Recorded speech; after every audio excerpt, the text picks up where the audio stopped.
ಹಾ, ಚೆನ್ನಾಗಿದ್ದೇವೆ. ಎಲ್ಲಿಂದ ಫೋನ್ ಮಾಡ್ತಿರೋದು? ಮಂಗಳೂರಿಂದ ಗುರು. ಮಂಗಳೂರು. ಹಾ, ಹೌದು. ಓಹೋ, ಏನ್ ಮೀನ್ ಹಿಡಿಯೋರಾ?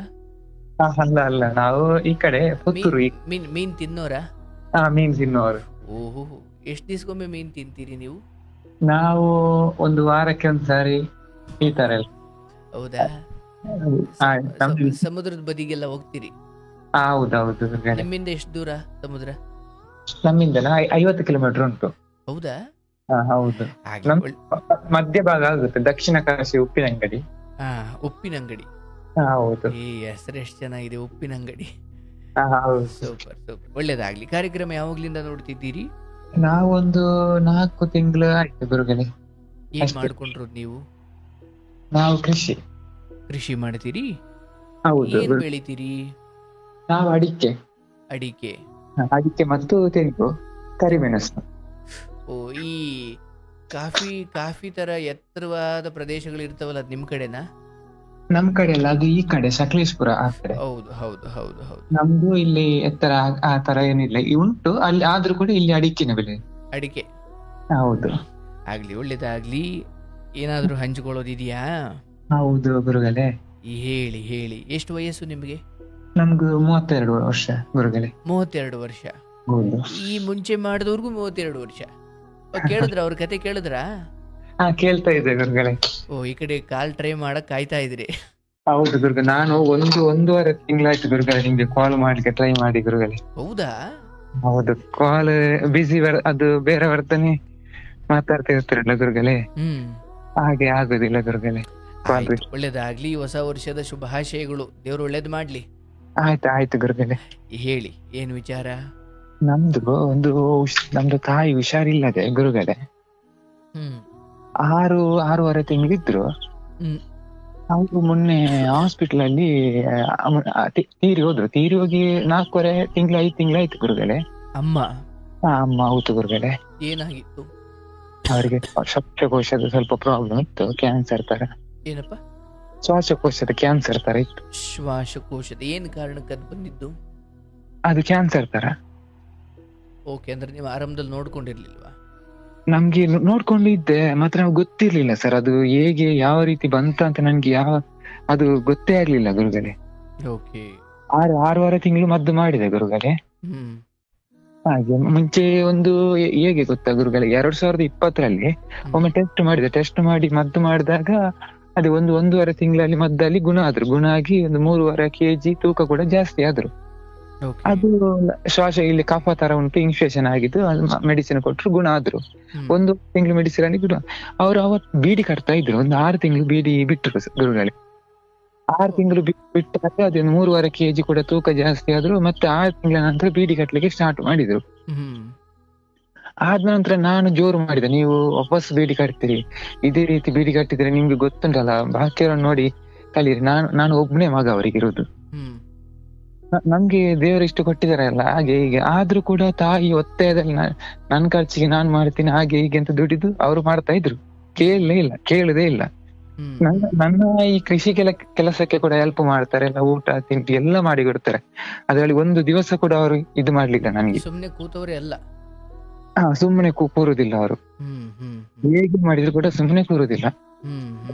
ನಾನು ಅವರಿಗೆ ತಾಯಿಗೆ ಬೈತಾ ಇದ್ದಂತ ಹೇಳಿದ್ರೆ, ಗುರುಗಳೇ ಬೀಡಿ ಕಟ್ಟೋದಕ್ಕೆ ಮಾತ್ರ ಗುರುಗಳೇ. ಅಂದ್ರೆ ಕಟ್ಟೋದು ಬೇಡ ಅಂತಲ್ಲ?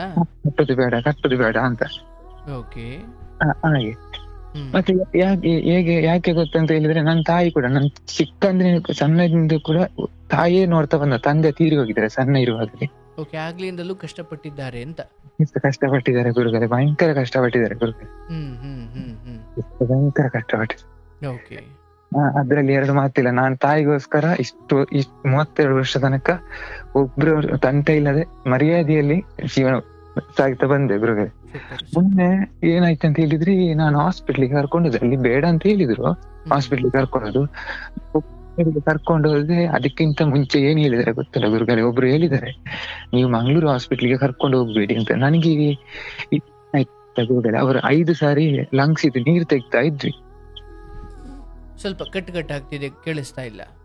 5 ಸಾರಿ ಲಂಗ್ಸ್ ಇದು ನೀರು ತೆಗ್ದೆ ಗುರುಗಳೇ. ಅಲ್ಲ, ಒಂದ್ ನಿಮಿಷ. ಈ ಮಂಗಳೂರು ಆಸ್ಪತ್ರೆ ಕರ್ಕೊಂಡು ಹೋಗಬೇಡಿ ಅಂತ ಯಾಕೆ ಹೇಳಿದ್ರು?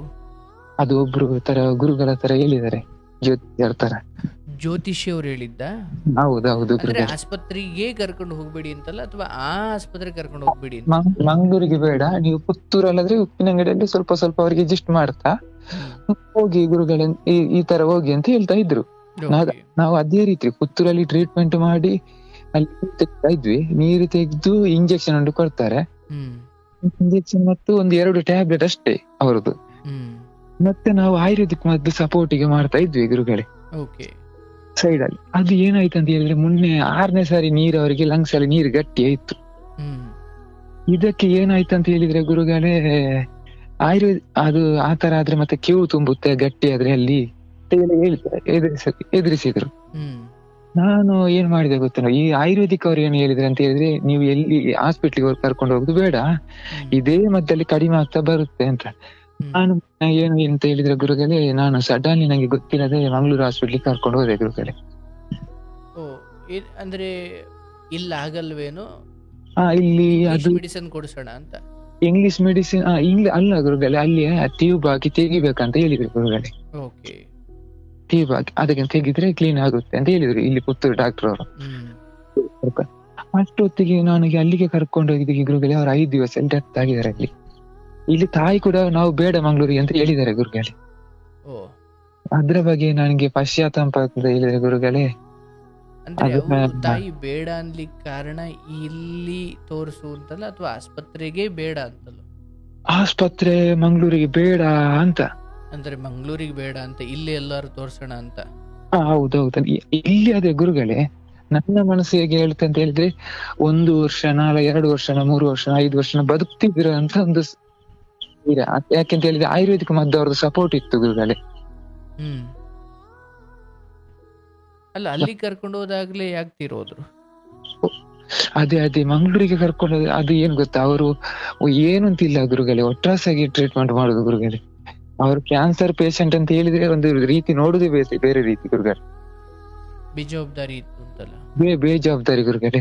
ಅದು ಅವರು ಎಲ್ರು ಡಾಕ್ಟರ್ ಅವರು ಇವರು ಬರ್ತಾರೆ, ಅದು ಕ್ಯಾನ್ಸರ್ ಆ ತರ ಈ ತರ ಹಾಗೆ ಹೀಗೆ ಅಂತ ಹೇಳಿ ಆ ತರ ನಾನು 6.5 ತಿಂಗಳಲ್ಲಿ ಎಲ್ಲಿ ಕೂಡ ಹೇಳಿಲ್ಲ ಗುರುಗಳೇ. ಅವರು ಮಕ್ಳು ತರ ಇದ್ರು ಗುರುಗಳೇ ಮನೆಯಲ್ಲಿ ಎಲ್ಲ.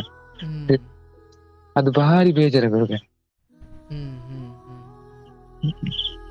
ಅದರ ಬಗ್ಗೆ ಪಶ್ಚಾತ್ತಾಪ, ಪಾಪ, ಪ್ರಜ್ಞೆ ಎಲ್ಲ ಕಾಡ್ತಾ ಉಂಟು ಗುರುಗಳೇ. ತಾಯಿಯನ್ನಲ್ಲಿ ಕರ್ಕೊಂಡು ಹೋಗಿ ನಾನು ಕೊಂದು ಬಿಟ್ನ ಅಂತ. ಕೊಂದು ಬಿಟ್ಟೆ ಅಂತ ಅದು ಅದೇ ಮನಸ್ಸಲ್ಲಿ ಸರ್. ಇಲ್ಲಿ ಆದ್ರೆ 1-2 ವರ್ಷ ಬದುಕಿದ್ರೆ ಅಂತ ಒಂದು ಮನಸ್ಸಲ್ಲಿ ಧೈರ್ಯನೇ ಉಂಟು ಸರ್. ಅದು ಅಂದ್ರೆ ಬೇರೆ ಡಾಕ್ಟರ್ ಅಥವಾ ಇವರೆಲ್ಲ ಹೇಳಿದ್ರು ಕೂಡ, ಅಂದ್ರೆ ಹೇಳಿದ್ದ ಹೌದು, ಇವರು ಹೆಚ್ಚು ದಿನ ಇರ್ಲಿಕ್ಕಿಲ್ಲ ಅಂತ ಅಲ್ಲ. ಅಂದ್ರೆ 5-6 ವರ್ಷ ಅಂತ ನೀವ್ ಅಂದ್ಕೊಂಡಿದ್ದ, ಡಾಕ್ಟರ್ ಹೇಳಿದ್ದು? ಅಲ್ಲಲ್ಲ, ನಾನು ಅನ್ಕೊಂಡಿದ್ದು. ಡಾಕ್ಟರ್ ಏನ್ ಹೇಳ್ತಿದ್ರು? ಡಾಕ್ಟರ್ ಅವರು ಪುತ್ತೂರು ಅವರು ಹೇಳಿದ್ದಾರೆ, ಅವರು 3 ತಿಂಗಳು 4 ತಿಂಗಳು ಬದುಕಿದ್ರೆ ಅಂತ ಅಷ್ಟೇ ಹೇಳಿದ್ದಾರೆ. ಪುತ್ತೂರು 5 ವರ್ಷ ಅಂದ್ಕೊಂಡಿದ್ರ? ನಾವು ಆಯುರ್ವೇದಿಕ್ ಅವ್ರ ಸಪೋರ್ಟ್ ಅಲ್ಲಿ ಇದ್ರು, ಅವ್ರು 10 ವರ್ಷ ಕೂಡ ಬದುಕಬಹುದು ಅಂತ ಸಪೋರ್ಟ್ ಅಲ್ಲಿ ಇದ್ರು. ಹಾಗೆ ಅಂದ್ರೆ ಈ ಪುತ್ತೂರವರೇ ತಾನೇ ಆಯುರ್ವೇದಿಕ್ ಅಂತ ಹೇಳ್ತಾ ಇರೋದು ನೀವು? ಪುತ್ತೂರು ಅವರು ಇಂಗ್ಲಿಷ್ ಮದ್ದು ಸರ್, ಆಯುರ್ವೇದಿಕ್. ಪುತ್ತೂರ್ದು ಮೆಡಿಸಿನ್ ಬೇರೆ, ಆಯುರ್ವೇದಿಕ್ ಬೇರೆ, ಮಂಗಳೂರು ಬೇರೆ. ಅಲ್ಲ, ಪುತ್ತೂರಲ್ಲಿ ಸರ್ ಟ್ಯೂಬ್ ಹಾಕಿ ತೆಗಿಲಿಕ್ಕೆ ಆಗುದಿಲ್ಲ ಸರ್, ಗಟ್ಟಿಯಾಗಿತ್ತು ಸರ್. ಅದಕ್ಕೆ ಮಂಗಳೂರಿಗೆ ಹೋದ್ರಿ? ಮಂಗಳೂರಿಗೆ ಹೋಗ್ಬೇಕು ಸರ್. ಅಂದ್ರೆ ಆಯುರ್ವೇದಿಕ್ ಅಲ್ಲಿ ಈ ಟ್ಯೂಬ್ ಹಾಕಿ ತೆಗಿಯೋಕೆ ಆಗಲ್ಲ ಅಂತ? ಹೌದೌದು ಗುರುಗಳೇ, ಆಗುತ್ತೆ. ಮಂಗಳೂರಿಂದ ಡಾಕ್ಟರ್ ಬರ್ಬೇಕು, ಸ್ಪೆಷಲಿಸ್ಟ್ ಎಲ್ಲ ಇಲ್ಲಿಗೆನೆ. ಮತ್ತೆ ಆ ಪುತ್ತೂರವ್ರನ್ನ ಕೇಳಿನೇ ತಾನೇ ನೀವು ಮಂಗಳೂರಿಗೆ ಕರ್ಕೊಂಡು ಹೋಗಿದ್ದು? ಹೌದು ಗುರುಗಳೇ, ಅವರು ಹೇಳಿದ್ರು ಇಲ್ಲಿ ಆಯುರ್ವೇದಿಕ್ ಅವ್ರು ಏನ್ ಹೇಳಿದಾರೆ ಗೊತ್ತನ ಗುರುಗಳು, ಆ ತರ ಬೇಡ, ಆ ತರ ಮಾಡ್ಬೇಡಿ ಅಂತ ಹೇಳಿದ್ರು ಗುರುಗಳೇ. ಅದು ಕಫದ ರೀತಿ ಎಲ್ಲ ಹೋಗುತ್ತೆ, ಆ ರೀತಿ ಎಲ್ಲ ಹೇಳಿದ್ರು ಗುರುಗಳೇ. ಆ ತರ ಎಲ್ಲ. ಈಗ ನಾನು ಎಂತಂತಿಲ್ಲ ಸರ್, ಆ ಕಾಯಿಲೆ ಕೂಡ ಅಂತದೇ ಸರ್. ಅದ್ರಲ್ಲಿ ನಾನು ಡಿಪ್ರೆಷನ್ ಆಗಿ ಸರ್ ಕರ್ಕೊಂಡೋಗಿ ಈಗ ನಾನು ಸೋತು ಬಿಟ್ಟಿದ್ದೇನೆ ಗುರುಗಳೇ ಇದರಲ್ಲಿ, ಈ ವಿಷಯದಲ್ಲಿ. ಗೋವಿಂದ, ಜೀವನ ಹೋಯ್ತು ಸರ್. ಅದು ಅಲ್ಲಿಗೆ ಇಲ್ಲ ಸರ್, ತಾಯಿ ಇಲ್ಲದೆ ಏನು ಪ್ರಪಂಚನೇ ಇಲ್ಲ ಸರ್. ಧೈರ್ಯನೇ ಇಲ್ಲ ಸರ್, ಧೈರ್ಯನೇ ಕಳ್ಕೊಂಡು ಬಿಟ್ಟಿದ್ದೇನೆ ಸರ್ ಜೀವನದಲ್ಲಿ. ಈ ಹುಟ್ಟಿದ ಜನ್ಮಕ್ಕೆ ಇಲ್ಲಿ ತಾಯಿಯನ್ನು ಕಳ್ಕೊಂಡು ಆಯ್ತು, ಇಲ್ಲಿಗೆ ನಂದು ಜೀವನ ಕೊನೆ ಅಂತ ಆಗಿದೆ. ನಾನು ಬದುಕಿದ್ದು ಸತ್ತ ತರ ಸರ್. ಇವಾಗ ಕೆಲಸ ಮಾಡ್ತೇನೆಲ್ಲ ಬದುಕಿ ಸತ್ತ ತರ ಇದೆ, ಅಷ್ಟು ಬೇಜಾರದಲ್ಲಿ ಇದ್ದೇನೆ ಸರ್. ಈ ಜನ್ಮ ಇಲ್ಲಿಗೆ ಎಂಡ್ ಆಗಿದೆ ಅಂತ ಆಗಿದೆ ಸರ್, ನನ್ನ ತಾಯಿ ಇಲ್ಲದೆ. ನೀವಿನ್ನು ಮದುವೆ ಆಗಿಲ್ವಾ? ಇಲ್ಲ ಇಲ್ಲ ಗುರುಗಳೇ. ಯಾಕೆ? ಅದು ಈ ಸಾರಿ ಫೆಬ್ರವರಿಗೆ ಹೆಣ್ಣು ನೋಡ್ಲಿಕ್ಕೆ ಹೊರಟಿದೆ ಸರ್. ಹ್ಮ್ ಅದೇ ವಾರದಲ್ಲಿ ಸರ್ ಒಂದು 10-15 ದಿವಸದಲ್ಲಿ ತಾಯಿಗೆ ಜೋರಾಗ್ಲಿಕ್ಕೆ ಸ್ಟಾರ್ಟ್ ಆಗಿದೆ, ಮತ್ತೆ ಮದ್ದಿಗೆ ಹೋದದ್ದು ಸರ್. ಅಂದ್ರೆ ಈ 32ರವರೆಗೂ ಯಾಕಾಗಿಲ್ಲ? 32 ಸರ್ ನಮ್ಗೆ ಸ್ವಲ್ಪ ಪ್ರಾಬ್ಲಮ್ ಎಲ್ಲ ಇತ್ತು ಸರ್, ಬಡತನ ಎಲ್ಲ ಆತರ ಇತ್ತು ಸರ್. ಓಕೆ. ತಂದೆ ಬಡತನ ಯಾಕೆ ಗೊತ್ತು ಸರ್, ನಾವು ಇಲ್ಲಿ ಸರ್ ಒಂದು 25 ಸೆಂಟ್ಸ್ ಜಾಗ ಇರುದು ಸರ್, 1 ಎಕರೆ 1/4 ಭಾಗ ಸರ್. ಹ್ಮ್ ನಾವು ಬೇರೆ ಕಡೆಯಲ್ಲಿ ಕೃಷಿ ಮಾಡಿ ಸರ್ ಲೀಸ್ಗೆ ತೆಕೊಂಡೆಲ್ಲ ತೋಟ ಸರ್. ನಾನು ಬೇರೆನೊಂದು ಲ್ಯಾಂಡ್ ಸಪರೇಟ್ ಆಗಿ ತೆಗೆದಿದ್ದೇನೆ ಗುರುಗಳೇ, ಹ್ಮ್ ಹ್ಮ್ ಪರ್ಚೇಸ್ ಮಾಡಿ ಅಲ್ಲಿ ತೋಟ ಹಾಕಿ ಅಲ್ಲಿ ಕೃಷಿ ಆಗ್ತಾ ಉಂಟು. ಹ್ಮ್ ಹ್ಮ್ ಹ್ಮ್ ಅಲ್ಲಿ ಫಸಲು ಬರ್ಲಿಕ್ಕೆ ಸ್ಟಾರ್ಟ್ ಆಯ್ತು ಗುರುಗಳೇ. ಅಲ್ಲಿ ಫಸಲು ಬರ್ಲಿಕ್ಕೆ ಸ್ಟಾರ್ಟ್ ಆಗುವಾಗ ಗುರುಗಳೇ, ಇಲ್ಲಿ ತಾಯಿಗೆ ನಮ್ಗೆ ಪರಿಸ್ಥಿತಿ ಹೇಗೆ ಆಗಿದೆ ಅಂತ ಹೇಳಿದ್ರೆ, ಕೈಗೆ ಬಂದ ತುತ್ತು ಬಾಯಿಗಿಲ್ಲ ತರ ಆಗಿದೆ ಸರ್ ಗುರುಗಳೇ. ಹ್ಮ್ ಹ್ಮ್ ಹ್ಮ್ ಈ ಪರಿಸ್ಥಿತಿ ಹಾಗೆ ಆಗಿದೆ. ನನಗೆ ಬೇಜಾರಾಗಿ ಅಂತ ಹೇಳಿದ್ರೆ, ಒಟ್ಟುಗೂಡಿ ನಾವು ಒಗ್ಗಟ್ಟಲ್ಲಿ ದುಡಿದು ಕಡೆಗೆ ನಾನು ಒಬ್ನೇ ತಿನ್ಲಿಕ್ಕೆ ಆಯ್ತಾ, ತಾಯನಲ್ಲಿ ಹೋಗಿ ಕೊಂದ ತರ ಆಯ್ತಾ, ಆ ತರ ಎಲ್ಲ ಏನೇನೋ ಆಗ್ತಾ ಉಂಟು ಗುರುಗಳೇ. ಆಯ್ತು ಆಯ್ತು. ಈಗ ಒಂದು ಇಲ್ಲಿ ಪರಿಣಾಮ ಏನಾಗಿದೆ ಅನ್ನೋದಕ್ಕಿಂತ ನಾನು ಅಲ್ಲಿಗೆ ಕರ್ಕೊಂಡು ಹೋಗಿದ್ದರ ಉದ್ದೇಶ ಏನು, ಬದುಕಿಸೋದೇ ಆಗಿತ್ತು, ಹೌದಲ್ಲ? ಹೌದು. ಈಗ ಅಲ್ಲಿ ನೀವು ಅಂದ್ಕೊಂಡಂಗೆ ಆಗ್ಲಿಲ್ಲ ಅನ್ನೋದು ಬಿಟ್ರೆ, ನಾನು ಹೋಗಿದ್ದು ಕೊಲ್ಲಲಿಕ್ಕಲ್ಲ. ಈಗ ನಾನು ಕೆಲವೊಮ್ಮೆ ಅಲ್ಲೇನಾಯ್ತು ಅನ್ನೋದಕ್ಕಿಂತ ನಾನು ಏನಕ್ಕೆ ಹೋಗಿದ್ದೆ ಅನ್ನೋದು ಬಹಳ ಮುಖ್ಯ. ಈಗ ಲೋಕದ ಕಣ್ಣಿಗೆ ಅದೇನೋ ಬೇರೆ ಕಾಣಬಹುದು. ಈಗ ನಾನು ಬಾರಲ್ಲಿರೋ ನಮ್ಮ ತಂದೆ ಕರ್ಕೊಂಬರ್ಲಿಕ್ಕೆ ನಾನು ಬಾರ್ಗೆ ಹೋಗಿದ್ದೆ, ಆದ್ರೆ ಹೊರಗಡೆ ಇರೋರು ನನ್ನನ್ನೇ ಕುಡುಕ ಅಂದುಕೊಂಡ್ರು. ಈ ಹೊರಗಿನ ಪರಿಣಾಮ ಇದೆಯಲ್ಲ, ಅದಕ್ಕೆ ನಾನು ಹೊಣೆ ಅಲ್ಲ. ಬಟ್ ವಾಸ್ತವವಾಗಿ ನಾನು ಒಬ್ಬರನ್ನ ಆ ಚಟದಿಂದ ದೂರ ತರಲಿಕ್ಕೆ ಅಥವಾ ಅವರನ್ನು ಬದುಕಿಸ್ಲಿಕ್ಕೆ ನಾನು ಹೋಗಿದ್ದು. ಅದೌದು ಗುರುಗಳೇ. ಈಗ ಗುರುಗಳೇ, ಹಾ ಊರವರು ಏನು ನೋಡ್ಲಿಲ್ಲ ಆ ತರ ಎಲ್ಲ ಏನು ಹೇಳುದಿಲ್ಲ ಗುರುಗಳೇ. ಹಾ ಆದ್ರೂ ಕೆಲವೊಂದು ಎಡೆಯಲ್ಲಿ ಹೇಳ್ತಾರೆ, ಅವ್ರು ಆಯುರ್ವೇದಿಕ್ ಮಾಡಿದ್ರು, ಇಂಗ್ಲಿಷ್ ಮೆಡಿಸಿನ್ ಮಾಡಿದ್ರು, ಅದ್ರ ಕಾರಣ ಅವ್ರಿಗೆ ಏರುಪೇರು ಆಯ್ತು, ಆ ತರ ಎಲ್ಲ ಹೇಳ್ತಾ ಇದ್ದಾರೆ ಗುರುಗಳೇ. ನನ್ನ ಉದ್ದೇಶ ಹಾಗೆ ಇರ್ಲಿಲ್ಲ ತಾಯಿ. ಅವರು ಇಂಗ್ಲಿಷ್ ಮದ್ದಲ್ಲಿ ಏನಿದ್ರು ಕಂಟ್ರೋಲ್ ಬರುತ್ತೆ, ಆಯುರ್ವೇದಿಕ್ ಅಲ್ಲಿ ಕವರ್ ಬರುತ್ತೆ ಅಂತ ಆ ಉದ್ದೇಶದಲ್ಲಿ ಕೊಟ್ಟೆ ನಾನು. ನೋಡಪ್ಪ, ಇಲ್ಲಿ ತುಂಬಾ ಧರ್ಮ ಸೂಕ್ಷ್ಮದಲ್ಲಿ ಇದನ್ನ ಅರ್ಥ ಮಾಡಿಕೊಂಡು ಸಮಾಧಾನ ಮಾಡಿಕೊಳ್ಬೇಕು. ಅದು ಗೊತ್ತಿಲ್ಲದೆ ನೀವು ಹೆಂಗ್ ಬೇಕಂಗ ತಗೊಂಡ್ರೆ ಸುಮ್ಮನೆ ಅಂತರಂಗದ ವ್ಯವಸ್ಥೆ ಹಾಳಾಗುತ್ತೆ, ಏನೇನೋ ಆಲೋಚನೆಗಳು ಬಂದು ಅದಕ್ಕೆ ನೀವು ಬಲಿಯಾಗ್ತೀರಾ. ನೋಡಿ, ಇದನ್ನ ಅಟ್ಲೀಸ್ಟ್ ತಿಳಿದವರಿಂದ ಇದಕ್ಕೆ ಏನು ಅರ್ಥ ಇದೆ ಅಂತ ಎಲ್ಲಾದ್ರೂ ಕೇಳ್ಕೊಳ್ಬೇಕು.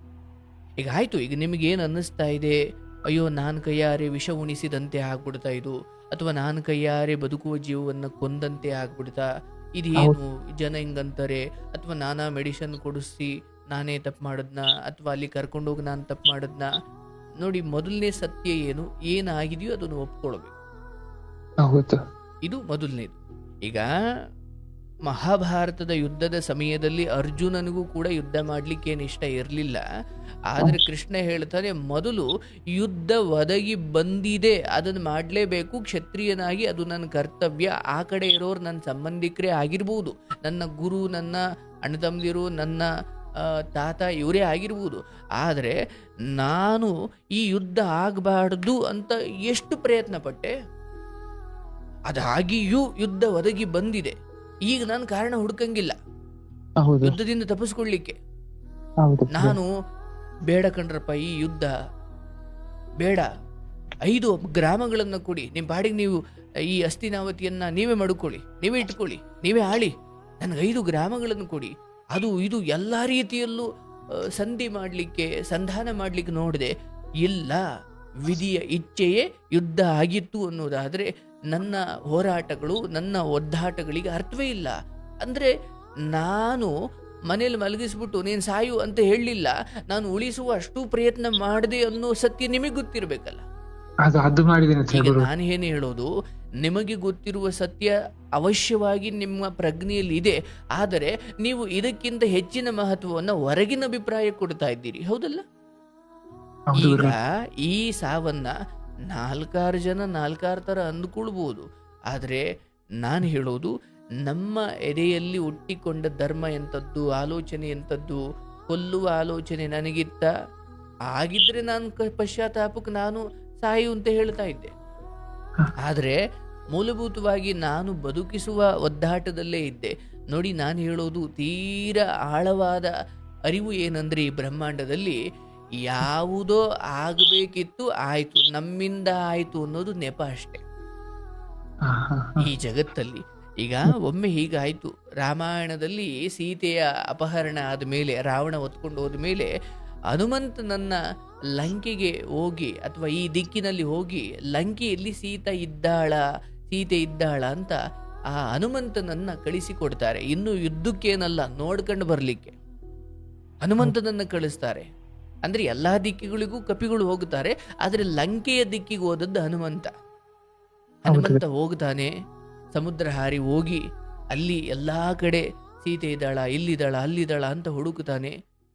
ಒಮ್ಮೆ ಏನಾಗುತ್ತೆ, ಈ ರಾವಣನ ಅಂತಃಪುರದೊಳಗಡೆ ಹನುಮಂತ ಪ್ರವೇಶ ಮಾಡುತ್ತಾನೆ. ಮೊದಲೇ ರಾವಣ ರಾಕ್ಷಸ ಬುದ್ಧಿಯವನು, ಅವನಿಗೆ ಸ್ತ್ರೀ ಚಟ ಇತ್ತು. ಅವನಿಗೋಸ್ಕರ ಹಾಡೋಕೆ, ಕುಣಿಯೋಕೆ, ಎಲ್ಲಾ ರೀತಿಯ ಸೇವೆಗಳಿಗೂ ಎಲ್ಲಾ ರೀತಿಯ ಕೆಲಸಕ್ಕೂ ಅಲ್ಲಿ ಸಖಿಯರು ಎಂಡ ಕುಡಿದು, ಅಂದ್ರೆ ಆ ಜಾಗವೇ ರಾಕ್ಷಸ ಬುದ್ಧಿ ಉಳ್ಳವರದ್ದಾಗಿರೋದ್ರಿಂದ ಕುಡಿದು ತಿಂದು ಮಧ್ಯರಾತ್ರಿ ಆಗಿತ್ತು. ಈ ಹನುಮಂತ ರಾವಣನ ಅರಮನೆಯನ್ನು ಪ್ರವೇಶ ಮಾಡ್ದ. ಈ ಕುಣಿಯೋಕೆ ಬಂದಿದ್ರಲ್ಲ ಹುಡುಗಿದಿರು ಅಥವಾ ನರ್ತಕಿಯರೆಲ್ಲ ಎಂಡ ಕುಡಿದು ರಾವಣನ ಖುಷಿ ಪಡಿಸಿ ಹೆಂಗ್ ಬೇಕಂಗೆ ಎಲ್ಲ ಖಾಸಗಿ ಅಂಗಗಳು ಕಾಣೋ ತರ ಎಲ್ಲ ಹೆಂಗ್ ಬೇಕಂಗ್ ಬಿದ್ದಿದ್ರಂತೆ. ಈ ಹನುಮಂತ ಬ್ರಹ್ಮಚಾರಿ. ಹನುಮಂತ ಹೋಗ್ತಾನೆ.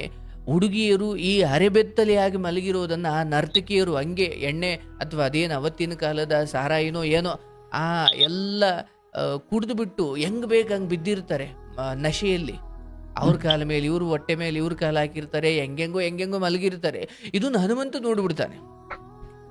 ಅವನಿಗೆ ಅಯ್ಯೋ, ನಾನು ಬ್ರಹ್ಮಚಾರಿ, ಇಂತಹ ಅರೆಬೆತ್ತಲೆಯಲ್ಲಿ ಮಲಗಿರುವ ಹೆಂಗಸರನ್ನ ನಾನು ನೋಡ್ಬಿಟ್ನಲ್ಲ, ನನ್ನ ಬ್ರಹ್ಮಚರ್ಯ ಹಾಳಾಯ್ತು ಅಂತ ತುಂಬಾ ದುಃಖ ಪಡ್ಲಿಕ್ಕೆ ಶುರು ಮಾಡ್ತಾನೆ. ಸೇಮ್ ನಿಮ್ ತರ, ಅಯ್ಯೋ ನಾನು ಕೊಂದ್ಬಿಟ್ನ ಅಂತ ನೀವ್ ಹೆಂಗ್ ಅಂದ್ಕೊಳ್ತಿದ್ದೀರೋ ಹಂಗೆ, ಅಯ್ಯೋ ನಾನು ಇಂಥ ಅರೆಬೆತ್ತಲೆಯಲ್ಲಿರೋ ಹೆಣ್ಣು ಮಕ್ಕಳನ್ನ ನೋಡ್ಬಿಟ್ಟೆ, ನನ್ನ ಬ್ರಹ್ಮಚರ್ಯ ಹಾಳಾಯ್ತೇನೋ, ಅಯ್ಯೋ ನಾನು ಅಧರ್ಮ ಮಾಡಿದ್ನೇನೋ ಅಂತ ಹನುಮಂತ ದುಃಖ ಪಡ್ಲಿಕ್ಕೆ ಶುರುವಾಯ್ತಾನೆ.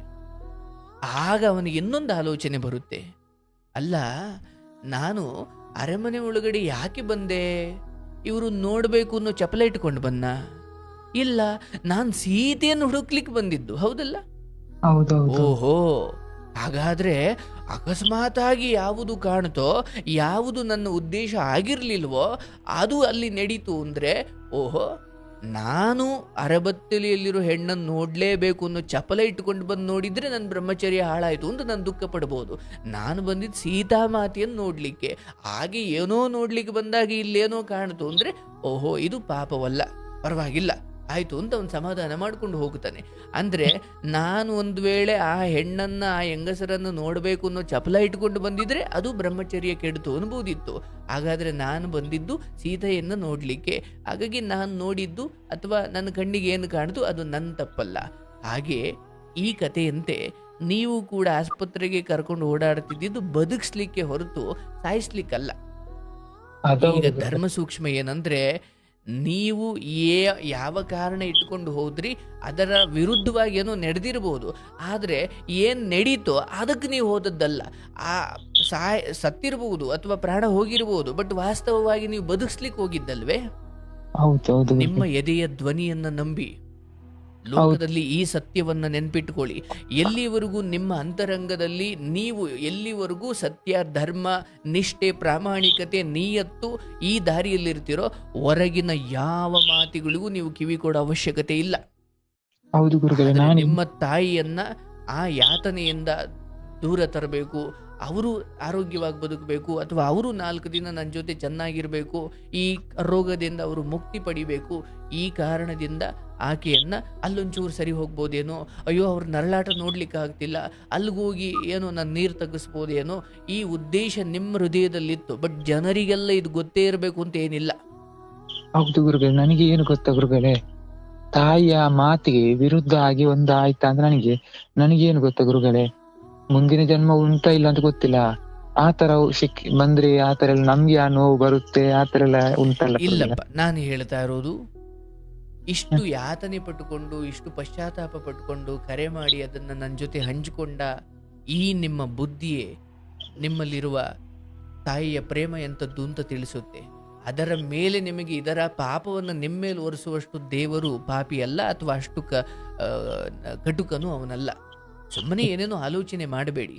ನಾನು ಹೇಳ್ತಾ ಇದ್ದೀನಿ, ಆ ತಾಯಿಗೆ ನೀವು ಇದರಿಂದ ಏನು ಮೃತ್ಯುವನ್ನ ನೀವು ಕರುಣಿಸಿದ್ದೀರಿ ಅನ್ನೋ ಮೂರ್ಖತನವನ್ನು ಮೊದಲು ಬಿಡಿ.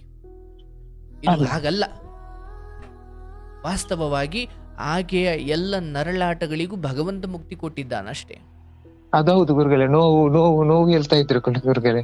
ಅರ್ಥಾತ್ ಕೆಲವೊಮ್ಮೆ ಸಾವು, ಎಷ್ಟೋ ಸಾರಿ ನಾನು ನೋಡಿದ್ದೀನಿ, ತುಂಬಾ ನರಕ ಪಡ್ತಾ ಇರ್ತಾರೆ, ಒದ್ದಾಡ್ತಿರ್ತಾರೆ. ಅಯ್ಯೋ ಅವ್ರ ಪಕ್ಕದಲ್ಲಿ ಕೂತ್ಕೊಂಡು ಅಯ್ಯೋ ದೇವ್ರೇ ಇವ್ರನ್ನ ಕರ್ಕೊಂಡ್ಬಿಡಪ್ಪ ಅನ್ನೋ ಎಷ್ಟೋ ಜನರನ್ನ ನಾನು ನೋಡಿದ್ದೀನಿ. ಹಾಗಾಗಿ ಈ ಮೃತ್ಯು ಸಾಕ್ಷಾತ್ ಭಗವಂತ ನಿನ್ನ ತಾಯಿಯ ಮೇಲೆ ತೋರಿದ ಕರುಣೆ, ಹೌದಲ್ಲಪ್ಪ? ಹೌದೌದು. ಯಾಕಂದ್ರೆ ನೀವೇ ಯೋಚನೆ ಮಾಡಿ, ದೇಹದಲ್ಲಿ ಇದ್ದಷ್ಟು ಸಮಯ ಆ ಯಾತನೆಯಲ್ಲಿ ಅದೆಷ್ಟು ನರಳಿರಬಹುದು. ಹೌದು ಗುರುಗಳೇ, ಭಾರಿ ನೋವು ತಿಂದಿದ್ದಾರೆ ಗುರುಗಳೇ. ಹೀಗಿರ್ಬೇಕಾದ್ರೆ ನನ್ನಿಂದ ಏನೋ ಆಯ್ತು, ಇದನ್ನೇ ಭಗವದ್ಗೀತೆಯಲ್ಲೂ ಕೃಷ್ಣ ಹೇಳ್ತಾನೆ, ಅಪ್ಪ ಅರ್ಜುನ, ನಾನಿವರನ್ನೆಲ್ಲ ಕೊಂದುಬಿಟ್ಟೆ ಅನ್ನೋ ಭ್ರಮೆ ನಿನಗೆ ಬೇಡ, ಅಥವಾ ನಾನಿವರನ್ನೆಲ್ಲ ಬದುಕಿಸಿ ಬಿಡ್ತೀನಿ ಅನ್ನೋ ಭ್ರಮೆಯೂ ಬೇಡ. ಕೊಂದದ್ದು ನೀನಲ್ಲ, ಬದುಕಿಸಿದ್ದು ನಾನಲ್ಲ, ನಾನೆಲ್ಲ ಮಾಡಿ ಆಗಿದೆ, ನೀನೇನಿದ್ರು ನೆಪ ಮಾತ್ರ ಅಂತ. ಅರ್ಥ ಆಯ್ತಲ್ಲಪ್ಪ? ಗೊತ್ತಾಯ್ತು. ಹಾಗಾಗಿ ತಾಯಿಯನ್ನ ಉಳಿಸುವುದು ಅಥವಾ ಮುಗಿಸುವುದು, ಅಥವಾ ತಾಯಿಯನ್ನು ಮಾತ್ರ ಅಲ್ಲ, ಜಗತ್ತಲ್ಲಿ ಯಾವುದನ್ನಾದ್ರೂ ಅಷ್ಟೇ, ಮಾಟ ಮಂತ್ರ ಮಾಡಿ ನಾನು ಯಾರನ್ನೂ ಹಾಳು ಮಾಡಿಬಿಡ್ತೀನಿ ಅಂತ ಹೋಗಿ ಮಾಟ ಮಂತ್ರ ಮಾಡಿಸಿ ಯಾರೋ ಕೆಳಗಡೆ ಬಿದ್ದಾಗ ಅವನು ಅಂದ್ಕೊಳ್ಬಹುದು, ನಾನು ಬೀಳಿಸ್ಬಿಟ್ಟೆ ಅಂತ. ಇಲ್ಲ, ವಿಧಿ ಅವನ ಆ ಸಮಯದಲ್ಲಿ ಇತ್ತು, ಈ ಮಾಟ ಮಂತ್ರ ನೆಪ ಅಷ್ಟೇ. ಅವನು ಅಂದ್ಕೊಳ್ತಾನೆ, ಯಾಕಂದ್ರೆ ಅವನಿಗೆ ಕೆಟ್ಟ ಕಾಲ ಬರಬೇಕು ಅನ್ನೋದು ವಿಧಿ ಇತ್ತು. ಆದ್ರೆ ಸುಮ್ಮನೆ ಕೆಟ್ಟ ಕಾಲ ಬರೋಕ್ಕಾಗಲ್ಲ, ಇವನೇನು ಮಾಡಿಸ್ಬೇಕಿತ್ತಲ್ಲಿ. ಮಾಡಿಸುವ ಬುದ್ಧಿ ಕೊಟ್ಟಿದ್ದು ವಿಧಿಯೇ. ಯಾಕಂದ್ರೆ ಇಲ್ಲೇನು ಪ್ರಚೋದನೆ ಕೊಟ್ಟ ಮೇಲೆ ಅಲ್ಲಿ ಬೀಳ್ಬೇಕಲ್ಲ. ಹೌದು ಗುರುಗಳೇ, ನನಗೆ ಯಾಕೆ ಗೊತ್ತಾ ಗುರುಗಳೇ, ನಮ್ಗೆ ಜನನ ಉಂಟಾ ಗೊತ್ತಿಲ್ಲ, ಮತ್ತೆ ಮುಂದಿನ ಜನ್ಮದಲ್ಲಿ ಅದೇ ರೀತಿ ನನಗೆ ಏನಾದ್ರೂ ಫಾರ್ವರ್ಡ್ ಆದ್ರೆ ಅಂತ ಹೆದರಿಕೆ ಗುರುಗಳೇ. ಯಾವ ಭಯವೂ ಬೇಡಯ್ಯ. ನಾನು ಹೇಳೋದು, ಹೊರಗಿನ ಪ್ರಕ್ರಿಯೆಗಳು ನಿನ್ನ ಪಾಪ ಪುಣ್ಯವನ್ನು ನಿರ್ಧರಿಸುವುದಿಲ್ಲ. ನಿನ್ನ ಅಂತರಂಗದಲ್ಲಿ ಆ ಸಮಯದಲ್ಲಿ ಏನಿತ್ತು ಅಷ್ಟೇ. ನನ್ನ ಅಂತರಂಗದಲ್ಲಿ ಕೊಲ್ಲುವ ಬುದ್ಧಿ ಎಲ್ಲ ನಿನ್ನನ್ನ ತಾಯಿಗೆ ತಕ್ಕ ಮಗ ಅಂತ ಹೊಗಳ್ಳಿ, ಆದ್ರೆ ನಿನ್ನ ಎದೆಯಲ್ಲಿ ವಿಷ ಇತ್ತ, ಅದು ಪಾಪವಾಗಿ ಪರಿವರ್ತನೆ ಆಗುತ್ತೆ. ಇಲ್ಲ ಗುರುಗಳೇ, ನನ್ನ ಜೀವಮಾನದಲ್ಲಿ ನನ್ನ ತಾಯಿಗೆ ಈ ತರ ನನ್ನ ಕನಸಲ್ಲಿ ಕೂಡ ಅದಕ್ಕೆ ಹೇಳೋದು, ಪಾಪ ಪುಣ್ಯಗಳು ಹೊರಗಿನ ಕರ್ಮದಿಂದ ನಿರ್ಧಾರವಾಗಲ್ಲ, ಅದು ಒಳಗಿನ ಉದ್ದೇಶಗಳಿಂದ ನಿರ್ಧಾರವಾಗುತ್ತೆ. ಕೆಲವೊಮ್ಮೆ ಈಗ ಕೃಷ್ಣ ಹೇಳ್ತಾನೆ, ಒಬ್ಬರನ್ನ ಅಂದ್ರೆ ಅಧರ್ಮಿಗಳನ್ನ, ಅನ್ಯಾಯದ ದಾರಿಯಲ್ಲಿರೋರನ್ನ ಕೊಲ್ಲೋದು ಅಥವಾ ಅವರನ್ನ ದಮನ ಮಾಡೋದು ಮೇಲ್ನೋಟಕ್ಕೆ ಹಿಂಸೆ ತರ ಕಂಡ್ರು ಕೂಡ ಒಳ್ಳೆಯವರನ್ನ ಕಾಪಾಡುವ ದೃಷ್ಟಿಯಿಂದ ಈ ಕೆಲವರನ್ನ ದಮನ ಮಾಡೋದು ಧರ್ಮವೇ ಹೌದು. ಅಂದ್ರೆ ಕೆಲವೊಮ್ಮೆ ಹಿಂಸೆಯೂ ಕೂಡ ಧರ್ಮವೇ ಆಗುತ್ತೆ. ಮೇಲ್ನೋಟಕ್ಕೆ ರಕ್ತಪಾತ ಅಂತ ಅನ್ಸಿದ್ರು ಅದು ಧರ್ಮ ಸಂಸ್ಥಾಪನೆಗೆ ಆಗಿದ್ರೆ ಆ ರಕ್ತಪಾತವೂ ಕೂಡ ಧರ್ಮವೇ ಆಗುತ್ತೆ. ಅಂದ್ರೆ ಅದರ ಅರ್ಥ ಕೊಲ್ಲೋದೇ ಅಂತಲ್ವಲ್ಲ. ಈಗ ನೋಡಪ್ಪ, ನಾನು ತಾಯಿಯನ್ನು ಉಳಿಸ್ಲಿಕ್ಕೆ ಹೋದೆ, ಆದರೆ ಪಾಪ ಅವರು ಕಾಲವಾಗ್ಬಿಟ್ರು, ಮರಣವನ್ನಪ್ಪಿದ್ರು, ಅಥವಾ ಅವರು ನಮ್ಮಿಂದ ದೂರವಾದ್ರು ಅಂದಾಗ ಆ ಹೊರಗಿನ ಪ್ರಕ್ರಿಯೆ ಸಾವು ಅದು ನನ್ನಿಂದ ಆಯ್ತಾ ಅಂತ ಮೇಲ್ನೋಟಕ್ಕೆ ಅನ್ಸಿದ್ರು ಕೂಡ ನೀವು ಆಕೆಯನ್ನು ಬದುಕಿಸುವ ಎಲ್ಲ ಪ್ರಯತ್ನವನ್ನು ಮಾಡಿದ್ರಿ. ಆಕೆಯ ಯಾತನೆಯನ್ನು ಕಡಿಮೆ ಮಾಡುವ ನಿಟ್ಟಿನಲ್ಲಿ ಎಲ್ಲ ತ್ಯಾಗ ಸಮರ್ಪಣೆಗಳನ್ನು ಪ್ರಾಮಾಣಿಕವಾಗಿ ಮಾಡಿದ್ದೀರಿ. ಆದರೆ ನಿಮ್ಮ ಹೃದಯದಲ್ಲಿ ಅವರನ್ನು ಬದುಕಿಸುವ ಉದ್ದೇಶ ಇದ್ದಿದ್ದರಿಂದ ಅದು ಪುಣ್ಯವೇ ಹೌದು. ಆದರೆ ಒಂದು ಹಂತದಲ್ಲಿ ನೀವು ನಿಜವಾಗಿಯೂ ನನ್ನ ತಾಯಿ ಅಲ್ಲ, ಇದು ಭಗವಂತ ನನಗೆ ಕೊಟ್ಟಿರೋ ಕರ್ತವ್ಯ, ನಾನು ಈ ತಾಯಿಯನ್ನ ಆಸ್ಪತ್ರೆಯಿಂದ ಆಸ್ಪತ್ರೆಗೆ, ಅಲ್ಲಿಂದ ಇಲ್ಲಿಗೆ ಹೆಂಗಾದ್ರೂ ಒಳ್ಳೇದಾಗ್ಲಪ್ಪ ಅಂತ ಏನು ಓಡಾಡ್ತಾ ಇದ್ದೀನಿ, ನನ್ನ ತಾಯಿ ಅನ್ನೋ ಮಮಕಾರದಲ್ಲಿ ಮಾಡಿದ್ರೆ ಅದು ಪುಣ್ಯ. ಇದು ಭಗವಂತ ನನಗೆ ಕೊಟ್ಟಿರೋದು ಅನ್ನೋ ಸಮರ್ಪಣೆ ಭಾವನದಲ್ಲಿ ಮಾಡಿದ್ರೆ ಅಲ್ಲಿ ಪುಣ್ಯವೂ ಇಲ್ಲ, ಪಾಪವೂ ಇಲ್ಲ. ನೋಡಿ, ಅಂತವ್ರು ಮಾತ್ರ ಮುಕ್ತಿ ಹಂತಕ್ಕೆ ಹೋಗ್ತಾರೆ. ದೇವರೇ, ನನ್ನ ತಾಯಿ ಹೇಗೆ ಆದ್ರೆ ಮಾಡಿ ಬದುಕುಳಿಬೇಕು. ನನ್ನ ಕೊನೆ ಆಸೆ ಇದ್ದು ಅಟ್ಲೀಸ್ಟ್ ಮನೆಯ ಒಳಗಡೆ ಸ್ವಲ್ಪ ನಡೀತಾ ಇದ್ರು ಕೂಡ ಸಾಕಂತ ಅಷ್ಟು ಬೇಡ್ತಾ ಇದ್ದೆ. ಇರ್ಲಪ್ಪ, ಸಂಸಾರಿಗಳಾಗಿ ಆ ಮೋಹವನ್ನ ತೊರೆಯೋದು ಅಷ್ಟು ಸುಲಭ ಅಲ್ಲ. ಆದರೆ ನಿಮಗೆ ನಾನು ಹೇಳ್ತೀನಿ, ನಿಮ್ಮ ಅಂತರಂಗದ ಉದ್ದೇಶ ಅವಶ್ಯವಾಗಿ ಕಾಪಾಡೋದೇ ಆಗಿತ್ತು ಹೊರತು ಕೊಲ್ಲೋದಲ್ಲ. ಹಾಗಾಗಿ ಹೊರಗಿನ ಅಭಿಪ್ರಾಯವನ್ನ ದಯವಿಟ್ಟು ತಗೊಳ್ಬೇಡಿ. ಈಗ ನೋಡಪ್ಪ, ನನಗೂ ಯಾರೋ ಅನ್ಬೋದು, ಓ ಇವ್ರು ಅವ್ರಿವ್ರ ಕತೆ ಕೇಳ್ಕೊಂಡು ದುಡ್ಡು ಮಾಡ್ತಾರೆ, ಅವ್ರಿವ್ರ ಕತೆ ಕೇಳ್ಕೊಂಡು ಏನೋ ಮಜಾ ತಗೊಳ್ತಾರೆ, ಅವ್ರಿವ್ರ ಕತೆ ಕೇಳ್ಕೊಂಡು ಟೈಮ್ ವೇಸ್ಟ್ ಮಾಡ್ತಾರೆ, 1000 ಅಂದ್ಕೊಳ್ಬೋದಪ್ಪ. ಬಟ್ ನಾನು ಇದನ್ನ ಯಾಕೆ ಮಾಡ್ತಿದ್ನಿ ಅಂತ ನನಗೆ ಗೊತ್ತಿದ್ರೆ ಸಾಕಲ್ವಾ? ಅರ್ಥ ಆಯ್ತಲ್ಲಪ್ಪ?